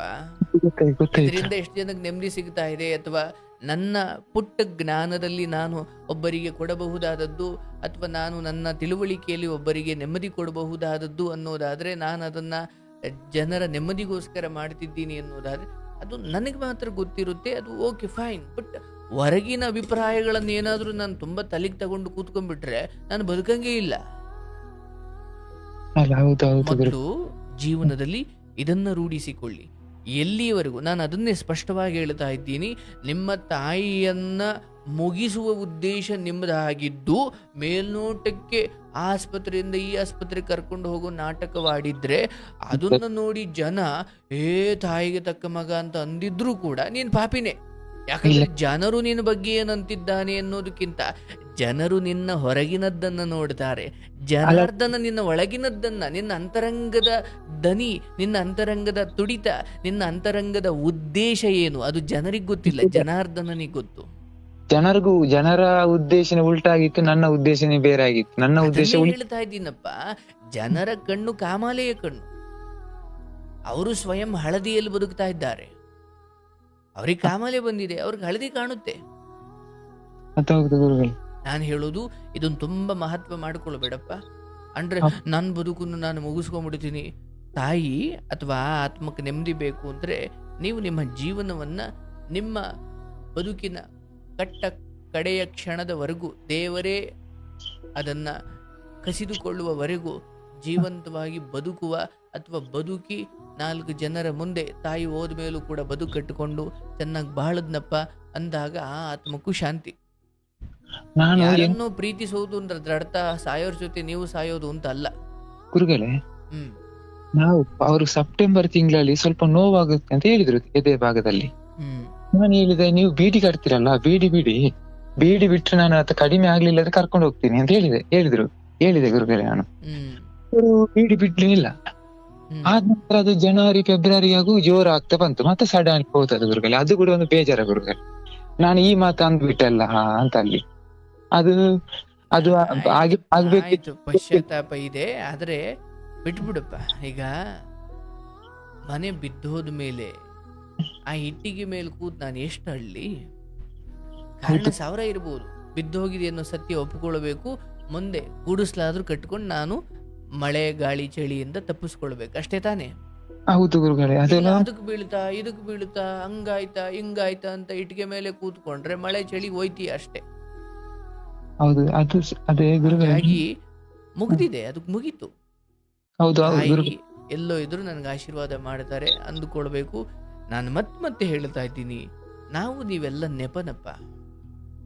ಯಾರ್ಯಾರ ಪ್ರಾಣ ಪಕ್ಷಿ ಯಾವಾಗ ಯಮಕಿಂಕರರು ಬಂದು ವಿಧಿ ಅದರ ಆಟವನ್ನು ಆಡ್ಲಿಕ್ಕೆ ಶುರು ಮಾಡಿದಾಗ ನಾವು ಡಾಕ್ಟರ್ನೇ ಜೊತೆಗಿಟ್ಕೊಂಡು ಓಡಾಡಿದ್ರು ಅದು ಆಗಲ್ಲ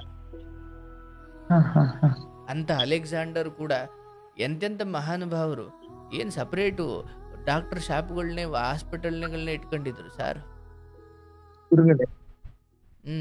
ನನಗೆ ಅದು ಕರ್ಮ ಆಗಿ ಕಾಡುತ್ತಾ ಅಂತ ಅದೇ ಅಂತ 2 ಸತಿ ಹೇಳೋದು ನಿಮಗೆ ಗೊತ್ತಾಯ್ತು ಗುರುಗಳೇ. ಏನ್ ನೋಡಿ, ಕರ್ಮಗಳು ಹೀಗೆ ನಂಗೆ ಕೊರಗೋದ್ರಿಂದ ನನ್ನ ಹಂಗಾಯ್ತಾ ಹಿಂಗ.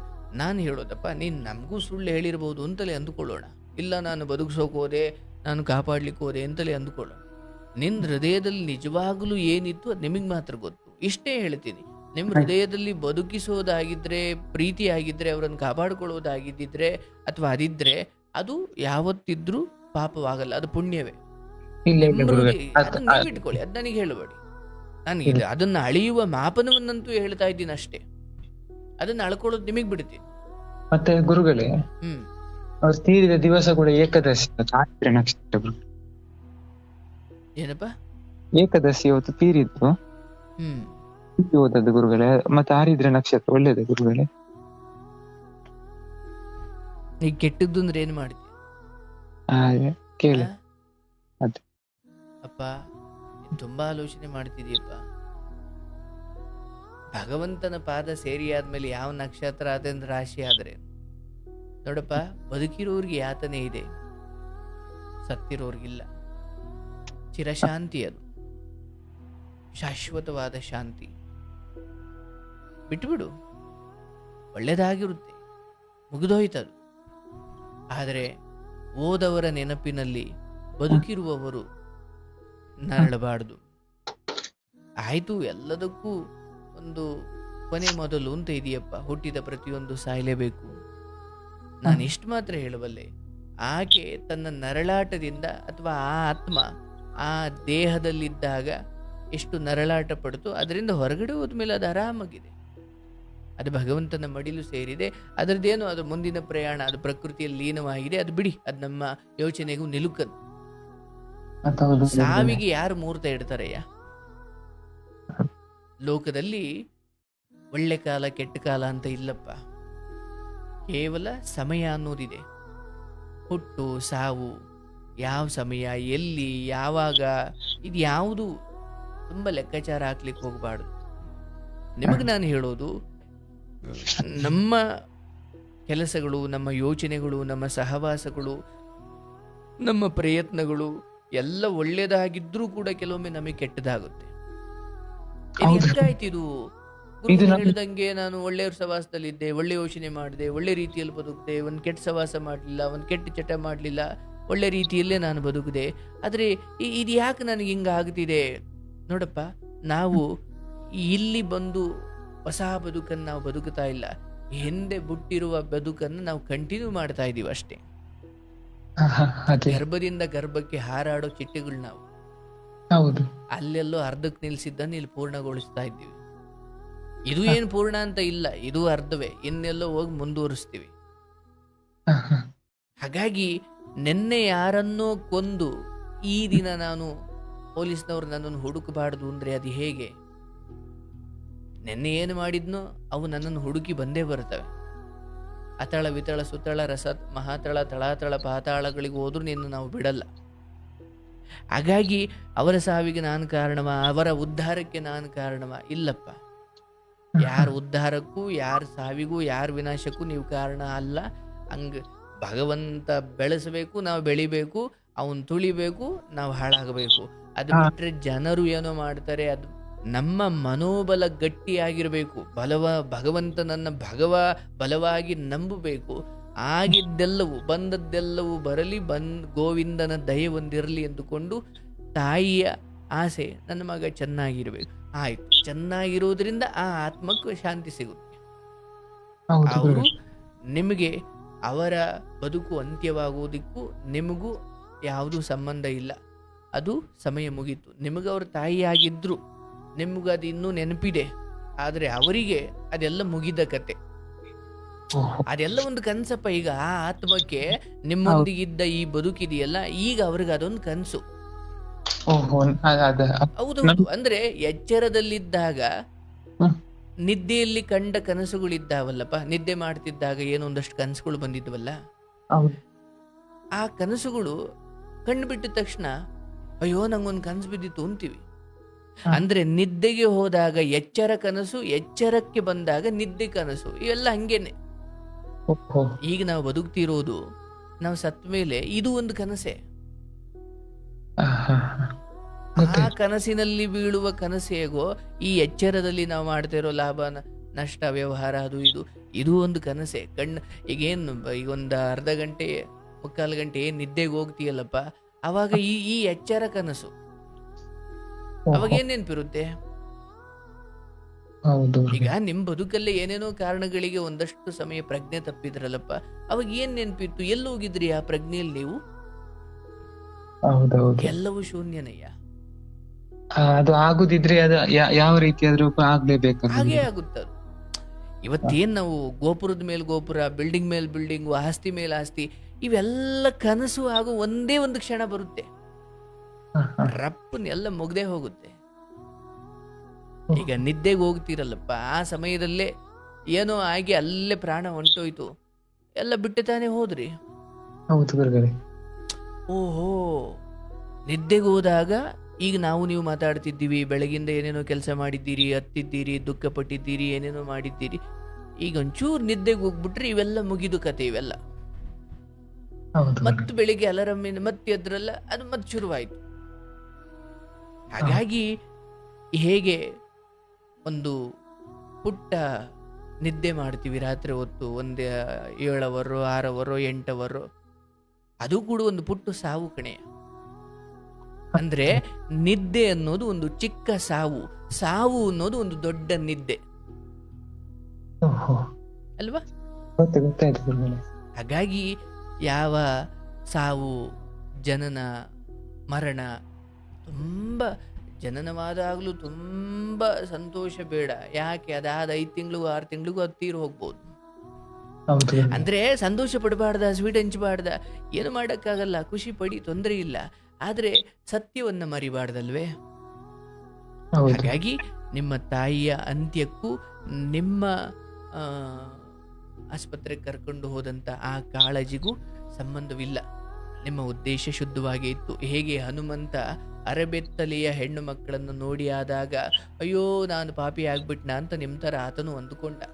ಆದರೆ ಆಮೇಲೆ ಆತನಿಗೆ ಅನ್ನಿಸ್ತು, ನಾನು ಈ ಅರೆಬೆತ್ತಲೆಯ ಹೆಣ್ಣು ಮಕ್ಕಳನ್ನು ನೋಡೋ ಉದ್ದೇಶದಿಂದ ಅರಮನೆ ಒಳಗಡೆ ಬಂದಿದ್ರೆ ನಾನು ಪಾಪಿ. ಏನೋ ನೋಡ್ಲಿಕ್ಕೆ ಬಂದೆ, ಇಲ್ಲೇನೋ ಕಣ್ಣಿಗೆ ಬೀಳ್ತು, ಹಾಗಾಗಿ ನಾನು ಪಾಪಿ ಅಲ್ಲ, ನಾನು ಬ್ರಹ್ಮಚರ್ಯ ಹಾಳಾಗಿಲ್ಲ ಅಂತ. ಹಾಗಾಗಿ ಹೊರಗಿನ ಜನ ನಿಮ್ಮ ಬಗ್ಗೆ ಒಳಿತು ತಂದುಕೊಳ್ಬೋದು, ಕೆಡು ಕಂದುಕೊಳ್ಬೋದು. ಆದರೆ ನಿಮ್ಮ ಒಳಗಡೆ ಅಯ್ಯೋ ನನ್ನ ತಾಯಿ ಕಾಪಾಡಿಕೊಳ್ಬೇಕು ಅನ್ನೋದೇ ಇತ್ತ, ಪರವಾಗಿಲ್ಲ, ಅಷ್ಟೇ ಸಾಕು. ಹೊರಗಿನ ಜನ ಅವ್ರವ್ರ ಬುದ್ಧಿ ಮಟ್ಟಕ್ಕೆ ಮಾತಾಡ್ತಾರಪ್ಪ. ನಿನಗೆ ಬೇಕಾದಂಗೆ ಅವ್ರು ಮಾತಾಡಲ್ಲ, ಅವ್ರಿಗೆ ಬೇಕಾದಂಗೆ ಅವ್ರು ಮಾತಾಡ್ತಾರೆ. ಹಾಗಂತ ಜನ ಕೆಟ್ಟವರು ಅಂತ ಹೇಳಲ್ಲ, ಸಮಾಜ ಇರೋದೇ ಹಾಗೆ. ಯಾಕಂದ್ರೆ ಅವ್ರು ಯಾರಿಗೂ ಪೂರ್ಣ ಸತ್ಯ ಬೇಕಿಲ್ಲ, ಅಂಡ್ ಅವರದು ನೋಡೋದು ಇಲ್ಲ. ಹಾಗಾಗಿ ಯಾರು ಈ ಜನರ ಮಾತಿಗೆ ತುಂಬಾ ತಲೆ ಕೆಡಿಸ್ಕೊಂಡು ಕೂತ್ಕೊಳ್ತಾರೆ, ಅವನು ನಿಮಾನ್ಸ್ ಹೋಗದೇಲೆ ಹುಚ್ಚಾಗಿ ಮನೆಯಲ್ಲೇ ಬದುಕ್ತಾನೆ. ಬಿಡಪ್ಪ, ಅದ್ರ ಬಗ್ಗೆ ತುಂಬಾ ಗೊಂದಲ ಬೇಡ, ಚೆನ್ನಾಗಿ ಬದುಕು. ನೀವು ಸಾಯೋ ಪ್ರಯತ್ನ ಮಾಡ್ರಿ ಬಿಡ್ರಿ, ಒಂದ್ ದಿವಸ ಅಂತೂ ನೀವು ಸಾಯ್ತೀರಾ, ಹೌದಲ್ಲ? ಒಂದು ದಿವಸ ಅದು ಹಾಗೆ ಆಗುತ್ತೆ ಅನ್ನೋದಾದ್ರೆ ಅದಕ್ಕೆ ಯಾಕೆ ಪ್ರಯತ್ನ ಮಾಡ್ಬೇಕು? ನಮ್ಗೆ ಗೆಲ್ತೀವೋ ಗೆಲ್ಲಬೇಕು ಅಂತ ಆಸೆ, ಆದ್ರೆ ಗೆಲ್ತೀವ ಗೊತ್ತಿಲ್ಲ, ಅದಕ್ಕೆ ನಾವು ಪ್ರಯತ್ನ ಮಾಡ್ತೀವಿ. ಅಯ್ಯೋ ಗೆಲ್ಲಬೇಕು ಅಂತ ಪ್ರಯತ್ನ ಮಾಡ್ತೀವಿ, ಆದ್ರೆ ಸಾಯ್ತೀವಿ ಅಂತ ಖಚಿತವಾಗಿ ಗೊತ್ತಿದೆ. ಅಂದ್ರೆ ಯಾವುದು ಖಚಿತತೆ ಇದೆಯೋ ಅದಕ್ಕೆ ಪ್ರಯತ್ನ ಯಾಕೆ ಮಾಡ್ಬೇಕು? ಯಾವುದು ಖಚಿತ ಇಲ್ವೋ ನಾನು ಅದಕ್ಕೆ ಪ್ರಯತ್ನ ಮಾಡ್ಬೇಕು. ಅಯ್ಯೋ ನಾನು ಗೆಲ್ಲಬೇಕಪ್ಪ, ಗೆಲುವು ಸಿಕ್ಕೇ ಸಿಗುತ್ತೆ ಅಂತ ಖಚಿತತೆ ಇದೆಯಾ? ಇಲ್ಲ, ಬಟ್ ಪ್ರಯತ್ನ ಮಾಡ್ತೀನಿ. ಬಟ್ ಸಾವು ಖಚಿತ, ಯಾವುದು ಬಂದೇ ಬರುತ್ತೋ ಅದಕ್ಕೆ ನಾನು ಯಾಕೆ ಪ್ರಯತ್ನ ಮಾಡಬೇಕು? ಅದು ಬರ್ಬೇಕಾದ್ರೆ ಬರುತ್ತೆ, ಆದರೆ ಪ್ರಯತ್ನ ಮಾಡಬೇಕಾದ್ರೆ ಎಷ್ಟೋ ವಿಚಾರಗಳಿದ್ದಾವೆ. ಇವತ್ತು ಏನೇನೋ ಕಾರಣಗಳಿಗೆ ಸಾವಿಗೆ ಶರಣಾಗ್ತಾ ಇದ್ದಾರೆ. ಬೇಡಪ್ಪ, ಇವತ್ತು ನೀವು ನೋಡ್ತಾ ಇರೋ ಬದುಕು, ಈ ಪ್ರಕೃತಿ, ಈ ಸುಂದರವಾದ ಸಮುದ್ರ, ಬೆಟ್ಟ, ಗುಡ್ಡ, ನದಿ, ಗಿಡ, ತೊರೆ, ಅಥವಾ ಈ ಜನರು, ಈ ಜ್ಞಾನ, ಈ ಮನುಷ್ಯ ಜನ್ಮದಲ್ಲಿ ಮಾತ್ರ ಇವನ್ನೆಲ್ಲ ನೀನು ಅನುಭವಿಸ್ಲಿಕ್ಕೆ ಸಾಧ್ಯಪ್ಪ. ಏನೇನೋ ಕಾರಣಗಳಿಗೆ ನೀನು ಬದುಕನ್ನು ಮುಗಿಸ್ಕೊಳ್ಬಹುದು, ಆದರೆ ಇಂಥ ಶ್ರೇಷ್ಠ ವಿವೇಕ ಇರೋ ಜನ್ಮ, ನನ್ನ ಎಲ್ಲ ದೋಷಗಳನ್ನು ಕಳೆದುಕೊಂಡು ದೇವರೇ ಆಗ್ಲಿಕ್ಕಿರೋ ಅವಕಾಶ ಈ ಮನುಷ್ಯ ಜನ್ಮದಲ್ಲಿ ಮಾತ್ರ, ಹೌದಲ್ಲ? ಅದನ್ನ ನಾನು ಇಂಥವಕ್ಕೆಲ್ಲ ವೇಸ್ಟ್ ಮಾಡ್ಕೊಳ್ಬಾರ್ದು. ಬದುಕನ್ನು ನೋಡೋ ದೃಷ್ಟಿಕೋನ ಬದಲಿಸ್ಕೊಳ್ಳಿ, ಒಳ್ಳೇದಾಗುತ್ತೆ. ನಿಮ್ಮ ತಾಯಿ ಕುರಿತಾಗಿ ನೀವು ಮಾಡಿದ ಪ್ರಯತ್ನ, ಅಥವಾ ಅವ್ರ ಕುರಿತು ಈ ಕ್ಷಣಕ್ಕೂ ಇರುವ ನಿಮ್ಮ ಪ್ರೀತಿ, ಅದು ಅವಶ್ಯವಾಗಿ ಆದರ್ಶನೀಯವಾದದ್ದು. ಆದರೆ ಒಂದು ಓದ ಜೀವಕ್ಕೋಸ್ಕರ ಇರುವ ಜೀವ ತನ್ನನ್ನು ತಾನು ಬಲಿ ಕೊಟ್ಕೊಳ್ಳೋ ಯೋಚನೆ ಮಾಡೋದು, ಅಥವಾ ಬದುಕೆ ವ್ಯರ್ಥ ಅಂದುಕೊಂಡು ಕೈ ಸೋಸಿ ಬಿಡೋದು, ಕೈಕಟ್ಟಿ ಕೂರೋದು ಎರಡೂ ಒಳ್ಳೆಯದಲ್ಲ. ಆ ತಾಯಿ ಅಥವಾ ಆ ಆತ್ಮ ನಿಮಗದು ತಾಯಿ, ಆದರೆ ಅದು ತನ್ನ ಮುಂದಿನ ಪ್ರಯಾಣ ಬೆಳೆಸಿದೆ, ಅದಕ್ಕೆ ನೀವು ಡಿಸ್ಟರ್ಬ್ ಮಾಡಬೇಡಿ. ಅದಕ್ಕೆ ನೀವು, ಯಾಕಂದರೆ ನಾವು ತುಂಬ ನೆನೆಸ್ಕೊಳ್ಳೋದ್ರಿಂದ ಅವ್ರಿಗೆ ಅಂದರೆ ಈ ಥರ ನೆಗೆಟಿವ್ ಆಗಿ ನೆನೆಸ್ಕೊಳ್ಳೋದ್ರಿಂದ ಅವ್ರ ಮುಂದಿನ ದಾರಿ ಸುಗಮವಾಗಿರೋದಿಲ್ವಂತೆ. ಈಗ ನಮ್ಮಲ್ಲಿ ಏನೇ ಹೇಳ್ತಾರೆ, ಒಳ್ಳೆ ರೀತಿ ನೆನೆಸ್ಕೊಳ್ಳೋದು ಬೇರೆ. ಅದಕ್ಕೆ ಹಳ್ಳಿ ಕಡೆ ಹೇಳ್ತಾರೆ ನೋಡಿ, ಅಯ್ಯೋ ಅಂತ ಮಹಾನ್ ಭಾವರನ್ನ ತಂಪೊತ್ತಲ್ಲಿ ನೆನೆಸ್ಕೊಳ್ಬೇಕಪ್ಪ ಅಂತಾರೆ. ಹಂಗೆ ನಾವು ಹೋಗೋರೆಲ್ಲ ಒಳ್ಳೆಯವರು, ನಮ್ಮ ಹಿರಿಯರು, ಅವ್ರ ಪಾಡಿಗೆ ಅವ್ರನ್ನ ಬಿಟ್ಬಿಡ್ಬೇಕು. ಅವ್ರು ಹೋಗ್ಲಿ, ಅವ್ರ ಮುಂದಿನ ಪ್ರಯಾಣ ನೋಡ್ಕೊಳ್ಳಿ. ಬದುಕಿರೋರು ಏನು ಮಾಡಬೇಕು, ಅವರಿಂದ ಕಲಿತ ಒಳ್ಳಿತು ಕೆಡುಕುಗಳ ಪಾಠವನ್ನ ತಿಳ್ಕೊಂಡು, ಅಯ್ಯೋ ಅವ್ರು ಹಿಂಗೆ ಕುಡಿದು ಸತ್ರಪ್ಪ, ನಾನು ಹಂಗೆ ಮಾಡಬಾರ್ದು ಅಂದ್ರೆ ಒಬ್ಬ ಕುಡುಕನಿಂದಲೂ ಬುದ್ಧಿ ಕಲಿಯೋದಿದೆ, ಒಬ್ಬ ಆದರ್ಶ ವ್ಯಕ್ತಿಯಿಂದಲೂ ಬುದ್ಧಿ ಕಲಿಯೋದಿದೆ. ಹೌದಲ್ಲ? ಅವರಿಂದ ನಾವು ಅದನ್ನು ಮಾತ್ರ ಪಡ್ಕೊಳ್ಬಹುದು. ಆಗ್ಲಿ, ದೇವ್ರು ಒಳ್ಳೇದು ಮಾಡ್ಲಪ್ಪ. ನಿಮ್ಮ ತಾಯಿ ಆತ್ಮಕ್ಕೆ ಶಾಂತಿ ಸಿಕ್ಕಿದೆ, ಅವರ ಆತ್ಮಕ್ಕೆ ಮುಂದಿನ ದಾರಿ ಬೆಳಕಾಗಿರ್ಲಿ. ಆದ್ರೆ ನೀವಿಲ್ಲಿ ಸ್ವಲ್ಪ ನೋಡೋ ದೃಷ್ಟಿಕೋನ ಬದಲಿಸ್ಕೊಳ್ಳಿ, ಸಾವಿನ ಯೋಚನೆ ಬಿಡಿ, ಬದುಕೋ ಕಡೆ ಗಮನ ಕೊಡಿ. ಅದು ಬಂದೇ ಬರುತ್ತೆ. ನಾನು ಆಗ್ಲೇ ಹೇಳ್ದಂಗೆ ಅದು ಖಚಿತವಾಗಿ ಬಂದೇ ಬರುತ್ತೆ. ಒಮ್ಮೆ ಒಬ್ರು ಗುರುಗಳು ಹೇಳ್ತಿದ್ರು, ನೋಡ್ರಪ್ಪ, ನೀವು ಜ್ಯೋತಿಷ್ಯ ಕಲಿದೇ ಹೋದ್ರು ಕೂಡ ನೀವು ಇನ್ನೊಬ್ಬರು ಜ್ಯೋತಿಷ್ಯ ಹೇಳಬಹುದು. ಭವಿಷ್ಯ ಜ್ಯೋತಿಷ್ಯ ಅಂದ್ರೆ ಭವಿಷ್ಯದಲ್ಲಿ ಹಿಂಗಾಗುತ್ತೆ ಅಂತ ಹೇಳೋದು. ಒಂದಾದ್ರೂ ನಾನು ಸತ್ಯ ಹೇಳಬಹುದು, ಯಾವ ಜ್ಯೋತಿಷ್ಯ ಶಾಸ್ತ್ರವನ್ನು ಕಲಿಯದೆ ಒಂದಂತೂ ನಾನು ನುಡಿಬಹುದು, ಎಲ್ಲರೂ ನುಡಿಬಹುದು. ಏನು ಈಗ ನೀವೊಂದು ವೇಳೆ ನನ್ನ ಬಳಿ ಬಂದ್ರಿ, ನನಗೆ ಮುಂದೆ ಏನಾಗುತ್ತೆ, ನನ್ನ ಬದುಕಲ್ಲಿ ಏನ್ ನಡೆಯುತ್ತೆ ಒಂಚೂರು ತಿಳಿಸಿ ಹೇಳಿ ಅಂತ. ನಾನು ಜ್ಯೋತಿಷ್ಯ ಕಲ್ತಿಲ್ಲ, ಆದ್ರೂ ನಿಮಗೆ ನಾನು ಹೇಳ್ತೀನಿ, ಅಪ್ಪ ನಂಗೆ ಬೇರೆದೆಲ್ಲ ಗೊತ್ತಿಲ್ಲ, ಬಟ್ ಒಂದಂತೂ ಹೇಳ್ತೀನಿ, ನಿನ್ನ ಬದುಕಲ್ಲಿ ನೀನು ಒಂದು ದಿವಸ ಸಾಯ್ತೀಯ ಅಂತ. ಇದಕ್ಕೆ ಜ್ಯೋತಿಷ್ಯ ಶಾಸ್ತ್ರನೇ ಕಲ್ತಿರ್ಬೇಕಾ? ಒಂದ್ ದಿವಸ ನೀವು ಸಾಯ್ತೀರಾ ಅಂತ ಭವಿಷ್ಯ ನುಡಿಬಹುದಲ್ಲಪ್ಪ. ಹಾಗಾಗಿ ಎಲ್ಲರೂ ಒಂದು ದಿವಸ ಬದುಕಿನ ಪುಸ್ತಕಕ್ಕೆ ವಿರಾಮದ ಅಥವಾ ಫುಲ್ ಸ್ಟಾಪ್ ಇಟ್ಟು ಅಂತಕನ ದೂತರು ಬಂದು ಕರೆದಾಗ ಕಿಂಚಿತ್ತು ಚಿಂತಿಸದೆ ಯಾತನೆ ಪಡೆದೆ ನಡೀರಪ್ಪ ಅಂತ ಹೊರಡುವಷ್ಟು ನಾವು, ಅದೇ ಹೇಳ್ತಾರಲ್ಲ, ಹಲಸಿನಣ್ಣು ಕುಯ್ಬೇಕಾದ್ರೆ ಕೈಗೆ ಎಣ್ಣೆ ಹಚ್ಕೊಳ್ತೀವಿ, ಅಂಟಬಾರ್ದು ಅಂತ ಕೈಗೆ. ಹಂಗೆ ಈ ಬದುಕಲ್ಲೂ ವೈರಾಗ್ಯ ಅನ್ನೋ ಎಣ್ಣೆಯನ್ನ ಹಚ್ಕೊಂಡೇ ಇರಬೇಕು. ಬಟ್ ಏನ್ ಮಾಡ್ತೀರಿ, ಈ ಸಂಸಾರ ಮೋಹ ಹಚ್ಕೊಂಡ್ಬಿಟ್ರೆ ಬೆಟ್ಟದಷ್ಟು ಅವ್ರಿಗೋಸ್ಕರ ಸಾಯೋಷ್ಟು ಹಚ್ಕೊಂಡ್ಬಿಡ್ತೀವಿ. ಆಮೇಲೆ ಅಳ್ತಾ ಕೂತ್ಕೊಳ್ತೀವಿ, ಅಯ್ಯೋ ಹಿಂಗಾಯ್ತು ಹಂಗಾಯ್ತು. ಇರ್ಲಪ್ಪ, ಒಳ್ಳೇದಾಗ್ಲಿ, ಚೆನ್ನಾಗಿ ಬದುಕಿ. ಬದುಕಿನ್ನೂ ಇದೆ, ಏನೆಲ್ಲ ಮುಗಿದು ಹೋಗಿಲ್ಲ. ತಾಯಿ ವಿಚಾರವಾಗಿ ಯಾಕೆ ಗುರುಗಳೇ ಬೇಜಾರಾಗೋದು ಯಾಕೆ ಗೊತ್ತಾ? ನಾನು ಒಬ್ಬನ ಅಷ್ಟು ವಿಶ್ವಾಸದಲ್ಲಿ ಇದ್ರಲ್ಲ ಗುರುಗಳೇ, ನಾನು ಅಷ್ಟು ಅದು ಹಾಗೆ ಭಾರಿ ಬೇಜಾರ. ಇಲ್ಲಿ ಊರಿನವ್ರ ವಿಚಾರಕ್ಕೆ ತಲೆ ಕೊಡಬೇಡಿ. ಈ ಕಾರ್ಯಕ್ರಮದಲ್ಲಿ ಎಷ್ಟೋ ಕಥೆಗಳನ್ನು ಕೇಳಿದ್ದೀರಿ. ಅಂಡ್ ಅವರೆಲ್ಲರ ಕಥೆಗಳಿಂದ ಒಂದು ಅರ್ಥ ಆಗಿದ್ದೇನೆಂದ್ರೆ, ಎಲ್ಲರೂ ಕೂಡ ಏನೇನೋ ತಪ್ಪುಗಳು, ಯೋಚನೆಗಳು, ನೋಡಿ ಈ ರೀತಿ ಏನೇನೋ ಆಲೋಚನೆಗಳು ಮಾಡ್ಕೊಂಡು ಒಂದೊಂದ್ಸರಿ ತಪ್ಪು ನಿರ್ಧಾರ ಮಾಡ್ಕೊಂಡ್ಬಿಡ್ತಾರೆ. ಈಗ ನೀವದನ್ನ ಎಲ್ಲೋ ಒಂದ್ ಕಡೆ ಕೇಳಿ, ಗುರುಗಳು ಹಿಂಗಿದೆ, ನನ್ಗೆ ಯೋಚನೆ ಬರ್ತಿದೆ, ಇದಕ್ಕೇನಾದ್ರೂ ಪರಿಹಾರ ಇದೆಯಾ, ಅಥವಾ ಇದನ್ನ ನಾನು ಬೇರೆ ತರ ಏನ್ ಯೋಚನೆ ಮಾಡ್ಬೋದು, ಹಿಂಗೆಲ್ಲ ಸ್ವಲ್ಪ ಸಮಾಧಾನವಾಗಿ ನೋಡೋ ದೃಷ್ಟಿಕೋನ ಪರಿವರ್ತನೆ ಮಾಡಿಕೊಂಡ್ರೆ ಸರಿ. ಇನ್ನೂ ಕೆಲವೊಬ್ರು ಅವ್ರಿಗವರೇ ಅಯ್ಯೋ ನಾನು ಪಾಪಿ ಆಗ್ಬಿಟ್ಟೆ ಅಂತ ಅವರು ಸತ್ ಬಿಡ್ತಾರೆ ಎಷ್ಟೋ ಸಾರಿ. ಹಂಗಾಗಬಾರ್ದು ಜೀವನ. ಈ ಬದುಕಲ್ಲಿ ಜ್ಞಾನ ಪಡ್ಕೊಳ್ಳಿಕ್ ಬಂದಿದ್ದೀವಿ. ಯಾವುದೇ ಕಾರಣಕ್ಕೂ ಅದು ಯಾರೇ ಬಿಟ್ಟು ಹೋಗ್ಲಿ, ಏನೇ ಆಗ್ಲಿ, ಪ್ರತಿದಿನ ನಮ್ಮನ್ನು ನಾವು ಉದ್ಧಾರ ಮಾಡಿಕೊಳ್ಳಿಕ್ಕೆ ಈ ಜನ್ಮ ಮೀಸಲಾಗಿಡಬೇಕು. ಜೊತೆಗೆ ಸಂಸಾರದಲ್ಲಿದ್ದುಕೊಂಡು ಅಲ್ಲಿನ ಜವಾಬ್ದಾರಿಯನ್ನು ನೋಡ್ತಾ ಬರಬೇಕು. ಈ ಕಡೆ ಇನ್ನೊಂದು ಕಡೆ ಜ್ಞಾನ ಪಡ್ಕೊಂಡು ನಾವು ನಮ್ಮ ಎಲ್ಲ ದೋಷಗಳನ್ನು ಕಳ್ಕೊಳ್ತಾ ಬರಲಿಕ್ಕೆ ಈ ವಿವೇಕ ಜನ್ಮವಾದ ಮನುಷ್ಯ ಜನ್ಮ ಸಿಕ್ಕಿದೆ. ಅದನ್ನು ಬಿಟ್ಟು ನಾವು ಒಂದಕ್ಕೆ ಕೊರಗ್ತಾ ಕೂರಬಾರ್ದು. ಆಯ್ತು, ಒಳ್ಳೇದಾಗ್ಲಿ, ಶುಭವಾಗ್ಲಿ. ದೇವರು ನಿಮ್ಮನ್ನು ಚೆನ್ನಾಗಿಡ್ಲಿ, ನಿಮ್ಮ ತಾಯಿ ಆತ್ಮಕ್ಕೆ ಶಾಂತಿ ಸಿಗಲಿ. ನೀವು ಕೂಡ ಮುಂದಿನ ಬದುಕನ್ನ ಯಾವುದೇ ಪಶ್ಚಾತ್ತಾಪ ಇಲ್ಲದೆ ಬದುಕಿ ನೀವು ಆ ತಾಯಿಯನ್ನ ಸದಾ ಸ್ಮರಣೆ ಮಾಡುತ್ತಿದ್ದೀರಿ. ಇವತ್ತಿಗೂ ಅದರ ಬಗ್ಗೆ ಕೃತಜ್ಞತೆ ಅಥವಾ ನೆನಪುಗಳನ್ನ ಕಾಯ್ದಿರಿಸ್ಕೊಂಡಿದ್ದೀರಿ. ಅಷ್ಟೇ ಹೇಳುತ್ತೆ ನೀವು ಆ ವಿಚಾರದಲ್ಲಿ ಅಮ್ಮನನ್ನ ಉಳಿಸ್ಕೊಳ್ಳೋ ಎಷ್ಟು ಪ್ರಯತ್ನ ಮಾಡಿದ್ದೀರಿ ಅಂತ. ಅದು ಬಿಟ್ರೆ ಬೇರೆ ಏನೇನೋ ಆಲೋಚನೆಗೆಲ್ಲ ಅವಕಾಶ ಕೊಡಬೇಡಿ. ಧೈರ್ಯವಾಗಿರಿ, ಶುಭವಾಗಲಿ. ಗೋವಿಂದ, ನೋಡಿ ಈ ಥರದ ಪಶ್ಚಾತ್ತಾಪಗಳಿಂದ ಅದೆಷ್ಟೋ ಜನ ಇಡೀ ಜೀವನವನ್ನೇ ಮುಗಿಸ್ಕೊಂಡ್ಬಿಡ್ತಾರೆ. ಕೆಲವೊಮ್ಮೆ ಹೀಗಾಗುತ್ತೆ, ಏನು ಮಾಡ್ಲಿಕ್ಕಾಗಲ್ಲ. ಇರ್ಲಿ, ತಾಯಿ ಕುರಿತು ಎಷ್ಟು ಪ್ರೀತಿ ಹೊಂದಿದ್ದೀರಿ. ದೇವ್ರ ನಿಮ್ಮನ್ನು ಚೆನ್ನಾಗಿಡ್ಲಿ, ಶುಭವಾಗಲಿ.